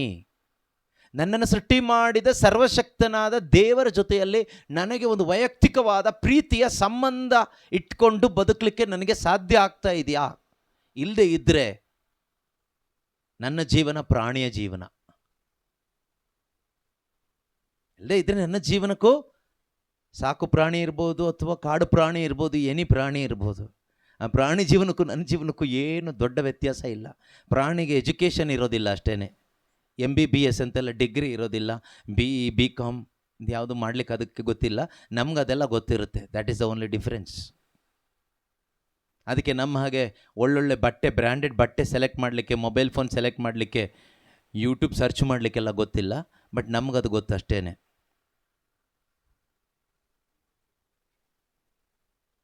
ಆದರೆ ಇವತ್ತು ನಾವು ನಿಜವಾಗ್ಲೂ ಥಿಂಕ್ ಮಾಡಿ ನೋಡೋಣ, ಇದೆಲ್ಲ ಥಿಂಕ್ ಮಾಡಬೇಕು. Am I doing the will of god R my own will? ನಾನು ದೇವರ ಇಚ್ಛೆ ಮಾಡಿ ಬದುಕ್ತಾ ಇದ್ದೀನ, ನಾನು ಸ್ವಂತ ಇಚ್ಛೆ ಪ್ರಕಾರ ಬದುಕ್ತಾ ಇದ್ದೀನ? ಯಾರೆಲ್ಲ ನನ್ನ ಇಚ್ಛೆ ಅಂತ ಸ್ವಂತ ಇಚ್ಛೆ ಪ್ರಕಾರ ನಾವು ಬದುಕ್ತಾ ಇದ್ದೀವೋ, ನಮ್ಮ ಜೀವನದಲ್ಲಿ ಖಂಡಿತವಾಗಲೂ ಸಂತೋಷಕ್ಕಿಂತ ದುಃಖನೇ ಜಾಸ್ತಿ ಇರುತ್ತೆ, ಆನಂದಕ್ಕಿಂತ ಟೆನ್ಷನ್ನೇ ಜಾಸ್ತಿ ಇರುತ್ತೆ, ಗೊಂದಲನೇ ಜಾಸ್ತಿ ಇರುತ್ತೆ. ದೇವರ ಇಚ್ಛೆಯಲ್ಲಿ ನಾವು ಬದುಕುವಾಗ ಸಮಾಧಾನ ಇರುತ್ತೆ, ಒಂದು ಸ್ವಸ್ಥತೆ ಇರುತ್ತೆ, ಗೊಂದಲ ಅನ್ನೋದು ಇರೋದಿಲ್ಲ. There is no confusion when you are living according to the will of God. When you are doing the will of God, there won't be any confusion. God's will always clear, crystal clear. ದೇವರ ಚಿತ್ತದಲ್ಲಿ ಯಾವುದೇ ಒಂದು confusion ಇರೋದಿಲ್ಲ, ಗೊಂದಲ ಇರೋದಿಲ್ಲ. It's very clear. ಅದು clear ಆಗಿರುತ್ತೆ, ನೇರವಾಗಿರ್ತದೆ. ಕೆಲವರು ಹೇಳ್ತಾರಲ್ಲ, ಲೈಫ್ ಫುಲ್ ಕನ್ಫ್ಯೂಷನ್ ಆಗಿಬಿಟ್ಟಿದೆ. Come to the will of God, ದೇವರ ಚಿತ್ತಕ್ಕೆ ಬಾ. That is the ultimate solution. ಅಲ್ಲಿ ಧ್ಯಾನಕ್ಕೆ ಹೋಗು, ಇಲ್ಲಿ ಧ್ಯಾನಕ್ಕೆ ಹೋಗು, ಆ ಬ್ರದರ್ನ ಕರೆಸ್ಕೋ, ಎಲ್ಲ ಆಮೇಲೆ ಅದು ವೇಸ್ಟ್, ಅದೆಲ್ಲ ವರ್ಕೌಟ್ ಆಗಲ್ಲ ಬಿಡಿ. ಕಮ್ ಟು ದ ಟ್ರ್ಯಾಕಿಗೆ ಬಾ ಅಷ್ಟೇ. ಟ್ರ್ಯಾಕಿಗೆ ಬಂದರೆ ಲೈಫ್ ಬ್ಯೂಟಿಫುಲ್ ಆಗುತ್ತೆ. ಅಲ್ಲಿಗೆ ನಮ್ಮನ್ನು ಕರ್ಕೊಂಡು ಬರಲಿಕ್ಕೆ ಈ ಪವಿತ್ರಾತ್ಮರನ್ನ ದೇವರು ನಮಗೆ ಕೊಟ್ಟಿರೋದು. ಈ ದೇವರ ಶಕ್ತಿ ಇದ್ದರೆ ಮಾತ್ರನೇ ಆ ದೇವರ ಟ್ರ್ಯಾಕಲ್ಲಿ ನಮಗೆ ನಡಿಲಿಕ್ಕಾಗ್ತದೆ, ಬದುಕಲಿಕ್ಕಾಗ್ತದೆ. Without that power we cannot walk in his track. ದೇವರ ಟ್ರ್ಯಾಕಲ್ಲಿ ನಮಗೆ ಲೈಫ್ನ ಲೀಡ್ ಮಾಡಲಿಕ್ಕೆ ಆಗಬೇಕಾದ್ರೆ ವಿ ನೀಡ್ ಹಿಸ್ ಪವರ್. ಅವರ ಶಕ್ತಿ ನಮಗೆ ಬೇಕು. ನೀವು ಎಷ್ಟು ಗಂಟೆ ಪ್ರಾರ್ಥನೆ ಮಾಡ್ತೀರಿ ಮುಖ್ಯ ಅಲ್ಲ. ನೀವು ಚರ್ಚಿಗೆ ಹೋಗ್ತಾ ಇದ್ದೀರೋ, ಪ್ರಾರ್ಥನೆ ಮಾಡ್ತಾ ಇದ್ದೀರೋ, ಬೈಬಲ್ ಓದ್ತಾ ಇದ್ದೀರೋ, ಇದು ಯಾವುದೂ ಅಲ್ಲ ನಾನು ಕೇಳ್ತಾ ಇರೋದು. Are you able to experience the power of God? ನಿನಗೆ ದೇವರ ಶಕ್ತಿ ಅನುಭವಿಸ್ಲಿಕ್ಕೆ ಆಗ್ತಾ ಇದೆಯಾ? ಹೇಗೆ ಅನುಭವಿಸೋದು? Through the word of God, ವಾಕ್ಯದ ಮುಖಾಂತರ. ಅದಕ್ಕೆ ನಾನು ಪ್ರಾರಂಭದಲ್ಲಿ ಇಂಟ್ರಡಕ್ಷನಲ್ಲಿ ಹೇಳಿದೆ, without that openness, without that initial thirst and hunger in you, you cannot receive the word. ನಮ್ಮ ಒಳಗಡೆ ಆ ಒಂದು ಆಸಕ್ತಿ ಇಲ್ಲದೆ ಇದ್ದರೆ, ನನಗೆ ವಾಕ್ಯ ಬೇಕು, ನನಗೆ ಯೇಸು ಬೇಕು. ನಿಮ್ಮಲ್ಲಿ ಎಷ್ಟೋ ಜನ ಎಷ್ಟೋ ದೂರದಿಂದ ಬಂದಿದ್ದೀರಿ, ಕಷ್ಟಪಟ್ಟು ಬಂದಿದ್ದೀರಿ, ಹೋರಾಟ ಮಾಡಿ ಬಂದಿದ್ದೀರಿ. ಯಾಕೆ ಬಂದ್ರಿ? ಯಾಕೆ ಕುತ್ಕೊಂಡಿದ್ದೀರಿ? ಕೈಕಾಲು ನೋವಾಗ್ತಾ ಇದೆ, ಸೊಂಟ ನೋವಾಗ್ತಾ ಇದೆ, ಆದರೂ ನೀವು ಬಂದಿದ್ದೀರಿ, ಕುತ್ಕೊಂಡಿದ್ದೀರಿ. ಯಾಕೆ ಬಂದು ಕುತ್ಕೊಂಡಿದ್ದೀರಿ? ಇಷ್ಟು ಕಷ್ಟಪಟ್ಟು ಯಾಕೆ ಬಂದಿದ್ದೀರಿ? ವೆಬೆಕ್ಸಲ್ಲೂ ಅಷ್ಟೇ, ನೀವೆಷ್ಟೋ ಜನ ಜಾಯ್ನ್ ಆಗಿದ್ದೀರಿ ದೂರದಿಂದ ಕಷ್ಟಪಟ್ಟು. 53 ಜನ ಇದ್ದೀರಾ, ಜಾಯ್ನ್ ಆಗಿದ್ದೀರಿ. ಯಾಕೆ ನೀವು ಜಾಯ್ನ್ ಆಗಿದ್ದೀರಾ? ಬೇರೆ ಕೆಲಸ ಮಾಡ್ಬೋದಾಗಿತ್ತು, ಬೇರೆ ಕಮಿಟ್ಮೆಂಟ್ಸ್ ಇತ್ತು, ಬೇರೆ ಎಲ್ಲಾದರೂ ಹೋಗ್ಬೋದಾಗಿತ್ತು. So many things you could have done, but why? Because of that thirst, that spiritual thirst and hunger. ಆತ್ಮಿಕವಾದ ದಾಹ, ಆ ಹಸಿವು ನಮ್ಮೊಳಗಡೆ ಇರೋದ್ರಿಂದ. ಇಲ್ಲೇನು ದುಡ್ಡು ಸಿಗುತ್ತೆ ಅಂತ ಯಾರೂ ಬಂದಿಲ್ಲ, ಏನೋ ದೊಡ್ಡ ಅದ್ಭುತ ಆಗ್ಬಿಡುತ್ತೆ ಅಂತ ಯಾರೂ ಬಂದಿಲ್ಲ, ಪವಾಡ ನೋಡ್ತೀವಿ ಅಂತ ಯಾರೂ ಬಂದಿಲ್ಲ. ನಮ್ಮ ಪ್ರೀಚಿಂಗ್ ಕೇಳಿಸ್ಕೊಳ್ದೇ ಇದ್ದವರು, ಮುಂಚೆ ಕೇಳಿಸ್ಕೊಳ್ದೇ ಇದ್ದವರು ಕೆಲವರು ಆ ರೀತಿ ಬಂದಿರ್ಬೋದು. ಸಾಧಾರಣವಾಗಿ ಪ್ರೇಯರ್ ಅಂದರೆ ಏನೋ ಒಂದು ಆಗ್ಬಿಡುತ್ತೆ ಅನ್ನೋ ಒಂದು ಮೆಂಟಾಲಿಟಿ ಅನೇಕರಲ್ಲಿ, ಒಂದು ರಾಂಗ್ ಮೆಂಟಾಲಿಟಿ ಕುತ್ಕೊಬಿಟ್ಟಿದೆ. ಪ್ರೇಯರ್ ಲೀಡ್ ಮಾಡಲಿಕ್ಕೆ ಅಥವಾ ಪ್ರಾರ್ಥನೆ ನಡೆಸ್ಕೊಡ್ಲಿಕ್ಕೆ ಯಾರೋ ಬಂದಿದ್ದಾರೆ, ಹಾಗಾದರೆ ನಮಗೂ ಏನೋ ಸಿಗುತ್ತೆ, ನಮಗೂ ಏನೋ ಹೇಳ್ತಾರೆ ಅನ್ನೋದೊಂದು ಇರುತ್ತೆ. ಖಂಡಿತ ನಿಮಗೂ ಏನೋ ಸಿಗುತ್ತೆ, ನಿಮಗೂ ಏನೋ ಹೇಳ್ತಾನೇ ಇದ್ದಾರೆ. ದೇವರು ಹೇಳ್ತಾ ಇರೋದು, ಸಿಗ್ತಾ ಇರೋದು ಅಳಿದು ಹೋಗುವಂಥದ್ದಲ್ಲ, ನೀವು ಎಕ್ಸ್ಪೆಕ್ಟ್ ಮಾಡುವಂಥದ್ದಲ್ಲ. ನೀವು ಎಕ್ಸ್ಪೆಕ್ಟ್ ಮಾಡುವಂಥದ್ದು ಅಳಿದು ಹೋಗುವಂಥದ್ದು. ಆದರೆ ಖಂಡಿತ ಸಿಗ್ತಾ ಇದೆ, ದೇವರು ಕೊಡ್ತಾ ಇದ್ದಾರೆ, ಅದು ಅಳಿದು ಹೋಗದೇ ಇರತಕ್ಕಂಥದ್ದು, ಇಟರ್ನಲ್.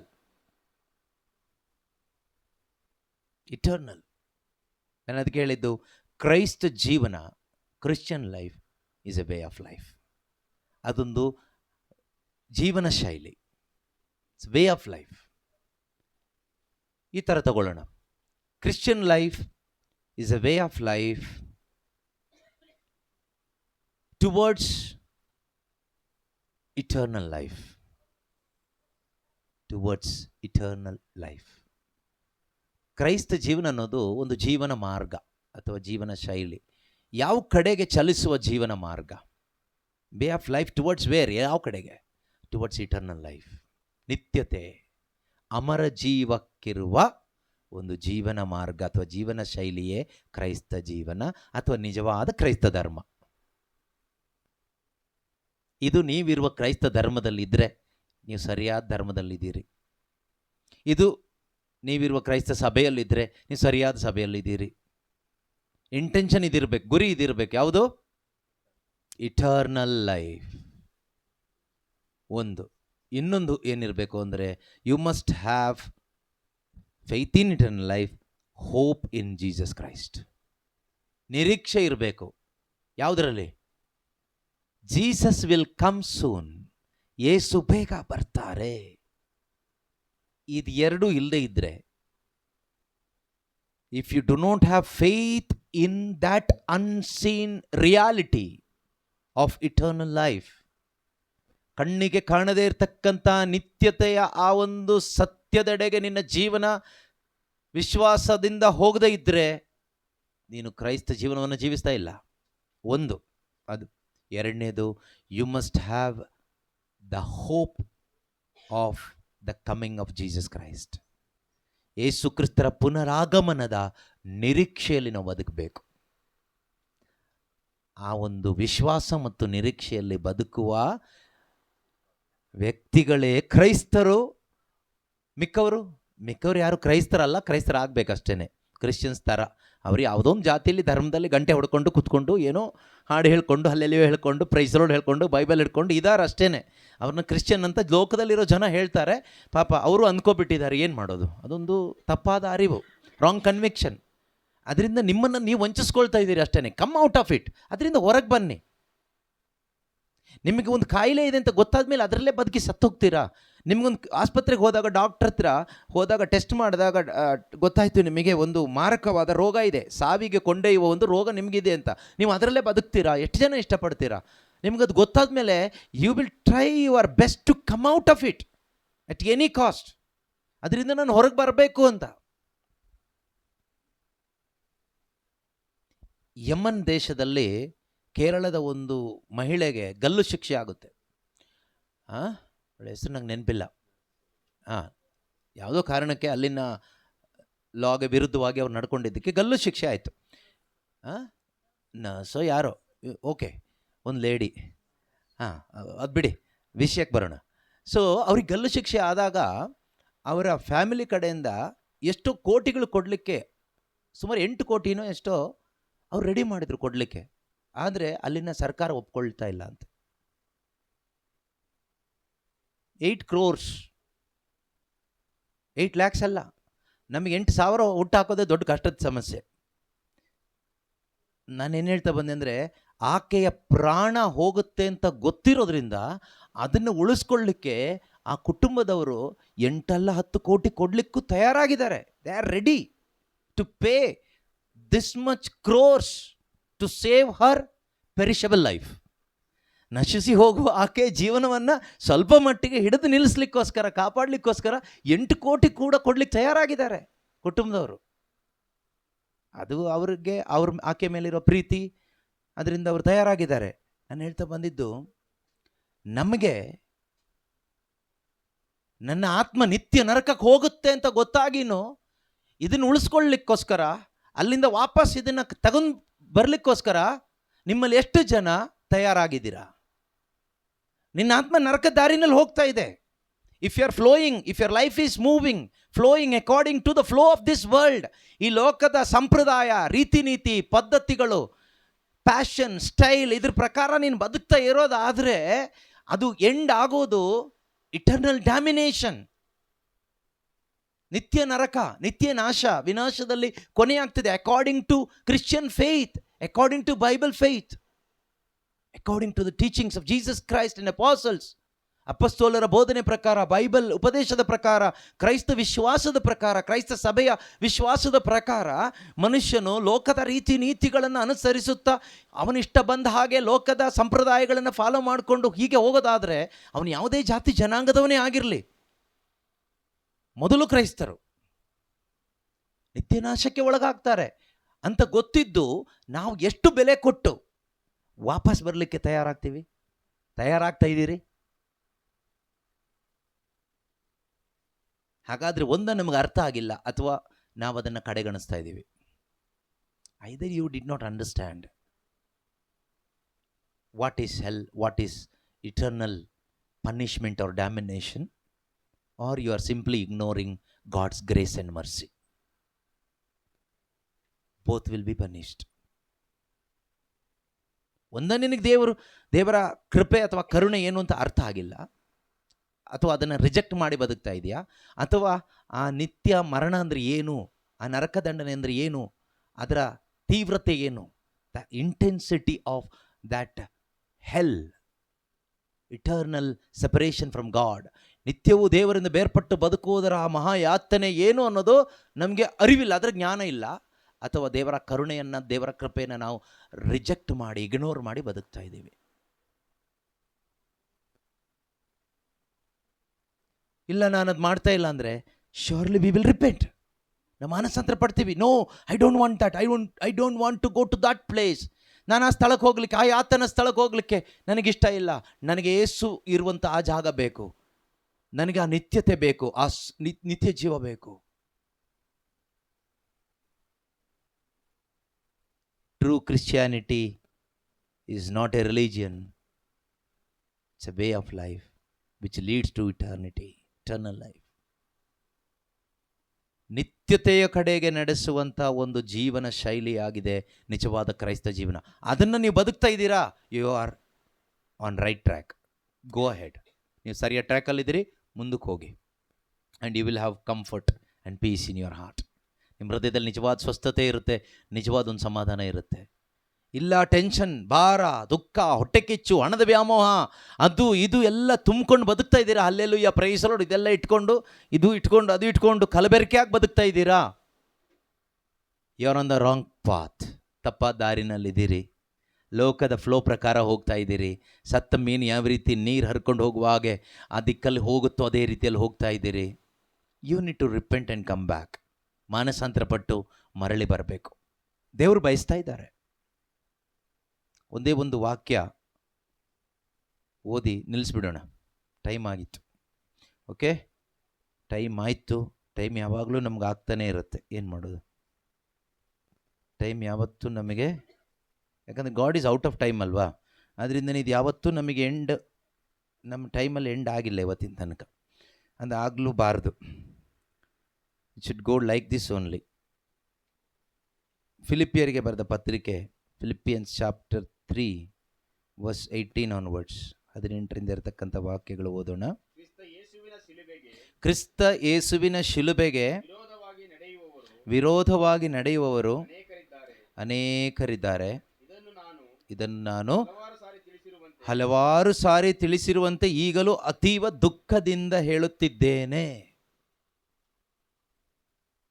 ಹೊಟ್ಟೆಯೇ ಅವರ ದೇವರು, ನಾಚಿಕೆ ಪಡಿಸುವ ಕಾರ್ಯಗಳಲ್ಲಿಯೇ ಅವರಿಗೆ ಹೆಮ್ಮೆ, ನಶ್ವರವಾದ ವಿಷಯಗಳಲ್ಲಿಯೇ ಅವರಿಗೆ ವ್ಯಾಮೋಹ.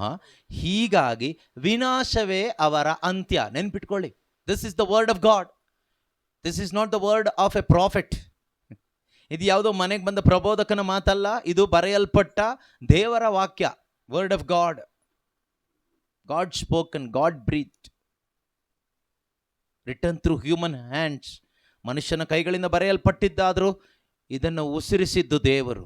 ದೇವರ ಉಸಿರು, ದೇವರ ವಾಕ್ಯಗಳಿದು. 20ನೇ ವಾಕ್ಯ, ನಾವಾದರೂ ಸ್ವರ್ಗ ಸಾಮ್ರಾಜ್ಯದ ಪ್ರಜೆಗಳು, ಉದ್ಧಾರಕ ಪ್ರಭು ಯೇಸು ಕ್ರಿಸ್ತರು ಪುನರಾಗಮಿಸುವುದು ಅಲ್ಲಿಂದಲೇ ಎಂದು ಎದುರು ನೋಡುತ್ತಿದ್ದೇವೆ. ಎದುರು ನೋಡುವವರು ಸ್ವರ್ಗ ಸಾಮ್ರಾಜ್ಯದ ಪ್ರಜೆಗಳು ಯಾರು?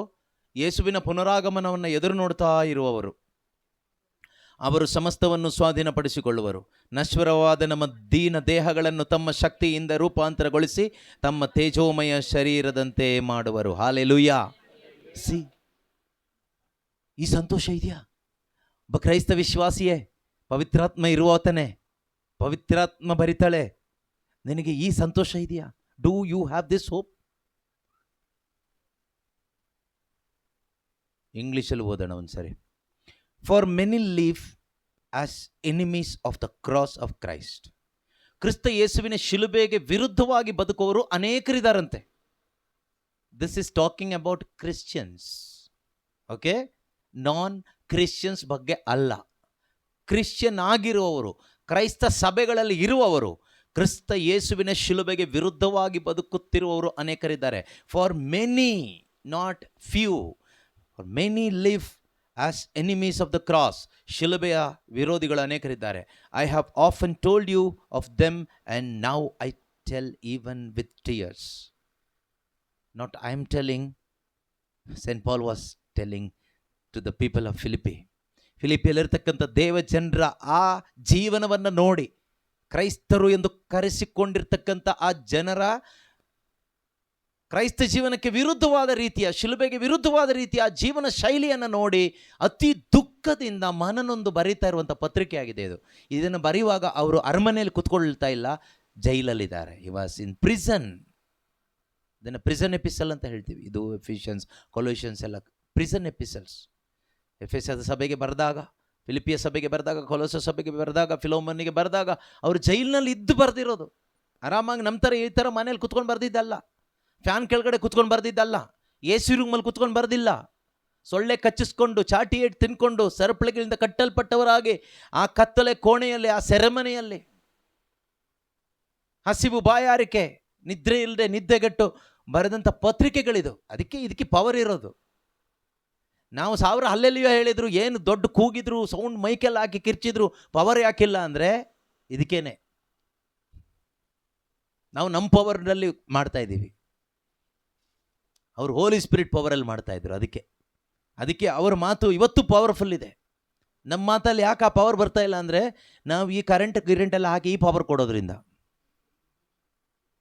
ನಮ್ಮ ಪವರಲ್ಲಿ ಏನು ವರ್ಕೌಟ್ ಆಗಲ್ಲ, ಒಂದು ಹುಲ್ಕಡ್ಡಿನೂ ಅಲುಗಾಡಲ್ಲ. ಆದರೆ ಪೌಲರು ಬರೆದ ಪತ್ರಿಕೆಯಿಂದ ಇವತ್ತು ನಮ್ಮನ್ನು ಅಲುಗಾಡಿಸ್ತಾ ಇದೆ. ಜುಟ್ಟಿಡಿದು ಅಲುಗಾಡಿಸೋದು ಅಂತಾರಲ್ಲ, ಹಂಗೆ ಅಲುಗಾಡಿಸ್ತಾ ಇದೆ ಅವರ ಅವತ್ತಿನ ಮಾತುಗಳು ಇವತ್ತು. ಯಾಕೆಂದರೆ ಇದು ಕಣ್ಣೀರಿಟ್ಟು ಬರೆದಿರೋದು, ಮನೋವ್ಯಥೆಯಿಂದ ಬರೆದಿರೋದು, ಆತ್ಮಭಾರದಿಂದ ಬರೆದಿರೋದು, ಪವಿತ್ರಾತ್ಮ ಭರಿತರಾಗಿ ಬರೆದಿರೋದು. ಅದರಿಂದ ಇದನ್ನು ಓದುವಾಗಲೂ ಹಾಗೆ ಓದಬೇಕು. ನಾವು ಅಷ್ಟೇ ರೆಸ್ಪೆಕ್ಟ್ಫುಲ್ಲಾಗಿ ಓದಬೇಕು. ಯಾವುದು ಕತೆ ಪುಸ್ತಕ ಓದ್ದಂಗೆ ಓದಬಾರ್ದು. ಬೈಬಲ್ನ ಕತೆ ಪುಸ್ತಕದ ಕತೆ ಹೇಳೋ ಥರ ಹೇಳಬಾರ್ದು.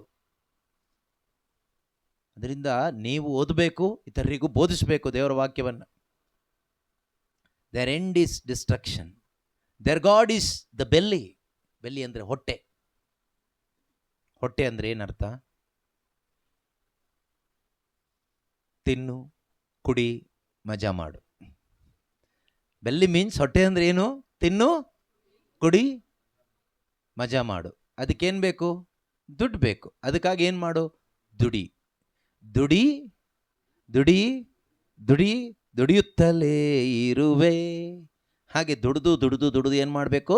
ಇಷ್ಟ ಬಂದಿದ್ದು ತಿನ್ಬೋದು, ಇಲ್ಲಾಂದರೆ ಗಂಜಿ ಊಟ ಮಾಡಬೇಕಾಗುತ್ತೆ. ಇಷ್ಟ ಬಂದಿದ್ದು ಅಲ್ಲಿ ಇಲ್ಲಿ ಹೋಗಿ ತಿನ್ನಬೇಕಾದ್ರೆ ತಿಂದು ತಿಂದು ತಿಂದು ಕುಡಿದು ಕುಡಿದು ಕುಡಿದು ಮಜಾ ಮಾಡಿ ಬದುಕಬೇಕಾದ್ರೆ ಏನು ಮಾಡಬೇಕು? ದುಡಿಬೇಕು. ದುಡಿಮೆ ಮಾಡೋದು ತಪ್ಪ? ಬೈಬಲ್ ಹೇಳುತ್ತೆ ದುಡಿದೇ ಇದನ್ನು ತಿನ್ನಲೂಬಾರ್ದು ಅಂತ. ದುಡಿಮೆ ಮಾಡಬೇಕು.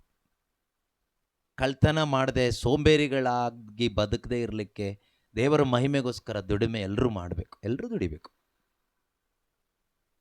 ಒಬ್ಬೊಬ್ಬರು ಒಂದೊಂದು ರೀತಿಯಲ್ಲಿ ದುಡಿಮೆ ಮಾಡಬೇಕು. ಎಲ್ಲಕ್ಕಿಂತ ಹೆಚ್ಚು ದುಡಿಯೋದು ಗೊತ್ತಾ? ಮನೆಯಲ್ಲಿ ಅಮ್ಮಂದರು, ಅಕ್ಕಂದರು, ಹೆಂಡ್ತಿರು ಇರ್ತಾರಲ್ಲ, ಅವ್ರು ದುಡ್ದಷ್ಟು ಯಾರು ದುಡಿಯೋಕ್ಕಾಗಲ್ಲ ಬಿಡಿ. ಬೆಳಿಗ್ಗೆ ಎದ್ದಾಗಿಂದ ರಾತ್ರಿ ಎಲ್ಲರೂ ಮಲ್ಕೊಂಡಾದ್ಮೇಲೂ ಅವ್ರು ಪಾತ್ರೆ ತೊಳಿತಾ ಇರ್ತಾರೆ.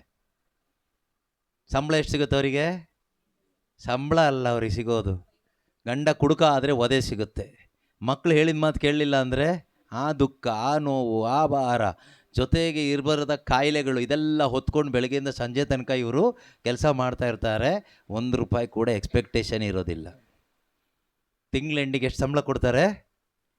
ಕೆಲವು ಹೆಣ್ಸರು ಪಾಪ ಭಿಕ್ಷುಕರ ಥರ ಬೇಡಬೇಕು. ಅಡಿಗೆಗೆ ಇಷ್ಟು ಬೇಕು, ತಿಂಗಳಿಗೆ ಇಷ್ಟು ಬೇಕು, ಖರ್ಚಿಗೆ ಇಷ್ಟು ಬೇಕು, ಹಾಲಿಗೆ ಇಷ್ಟು ಬೇಕು, ಟೀ ಪುಡಿಗೆ ಬೇಕು, ಅದಕ್ಕೆ ಬೇಕು, ಇದಕ್ಕೆ ಬೇಕು, ಫೀಸಿಗೆ ಬೇಕು, ಗ್ಯಾಸಿಗೆ ಬೇಕು, ಬಾಡಿಗೆಗೆ ಬೇಕು ಅಂತ.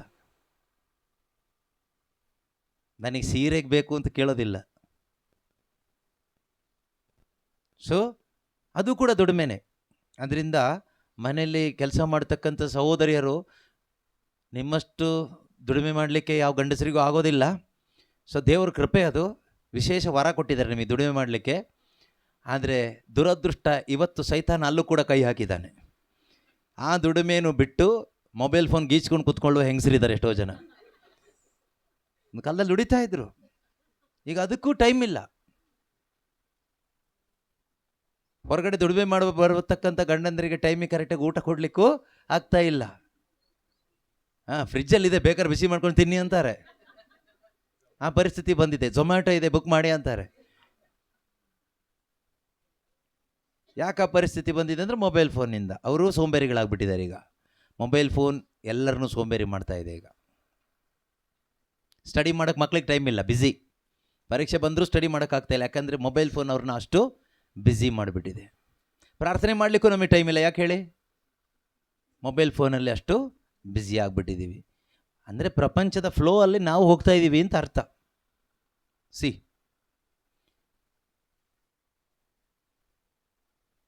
There end is destruction, their god is the belly, and their glory is in their shame.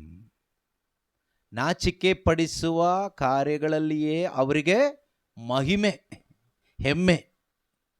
ನಾಚಿಕೆ ಪಡಿಸೋ ಕಾರ್ಯ ಅಂದರೆ ಯಾವುದು? ಯಾರನ್ನಾದ್ರೂ ಹೊಡೆದು ಬಂದುಬಿಟ್ರೆ ಅದನ್ನು ದೊಡ್ಡ ಹೆಮ್ಮೆಯಿಂದ ಹೇಳ್ಕೊಳ್ತೀವಲ್ವಾ? ಯಾರ ಮೇಲಾದರೂ ಕೇಸ್ ಹಾಕಿ ಯಾರ್ದೋ ಆಸ್ತಿನ ನಾವು ಹೊಡ್ಕೊಂಡು ಬಂದರೆ ಅದನ್ನು ದೊಡ್ಡ ಸಾಧನೆ ಅಂತ ತಿಳ್ಕೊಂಡು ನಾವು ಅದನ್ನೇ ದೊಡ್ಡ ಕೇಳ್ಕೊಳ್ತೀವಿ. ಈ ರೀತಿ ನಾಚಿಕೆ ಪಡಿಸುವ ಕಾರ್ಯ.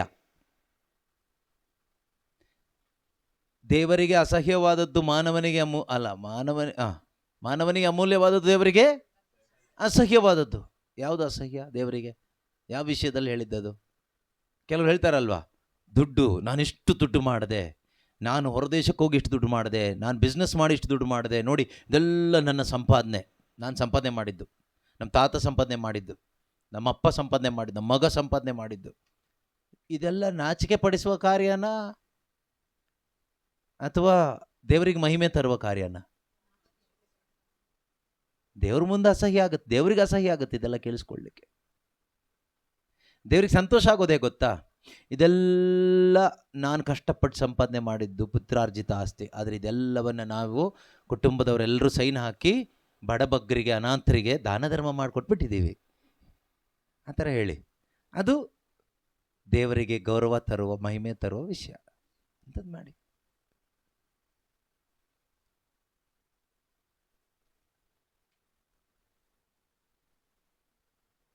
Their end is destruction. Their God is the belly, and their glory is in their shame. Their minds are set on the earthly things. Their mind is set on what?